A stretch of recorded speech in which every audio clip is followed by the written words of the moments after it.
விதத்தில் 1981 உங்கள் debut film from the master K Balachander sir, Thillu Mullu மாதிரி ஒரு படம். இப்போ ரீசெண்டாக கூட நான் ட்விட்டர் நிறையா விஷயங்களை பார்க்கும்போது ஸ்டில் அந்த மூவி வந்து ரெலவெண்ட்டாக இருக்குது. இப்போ ரீசெண்டாக டிராகன் மூவி வந்திருக்கு, நீங்கள் பார்த்துருப்பீங்க.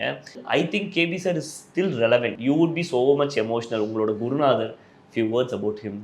ஃபியூ வேர்ட்ஸ் இல்லை, அவர் பத்தாது. அவரை பற்றி பேசுகிறோன்னு பத்தாது. இன்றைக்கி நான் இப்படி உட்காந்துட்டு உங்களோட உரையாடிட்டு இருக்கேன் அப்படின்னா டெஃபினட்டாக அவர் இல்லைன்னா நான் இன்றைக்கி இங்கே இல்லை.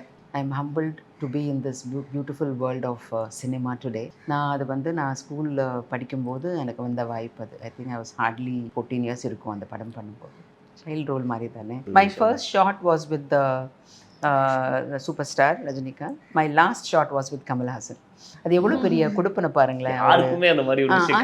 ஆனால் அப்போ எனக்கு அந்த அருமை தெரியல. இப்போ நடிக்கும் போது தான் my God, my first shot was with him, with these people, my last shot was with these people அப்படின்னு தோணுது. ஃபர்ஸ்ட் ஷாட் வந்து Thengai Srinivasan uncle and Rajini sir and ஷவுகாரம்மா ஃபர்ஸ்ட் ஷாட்.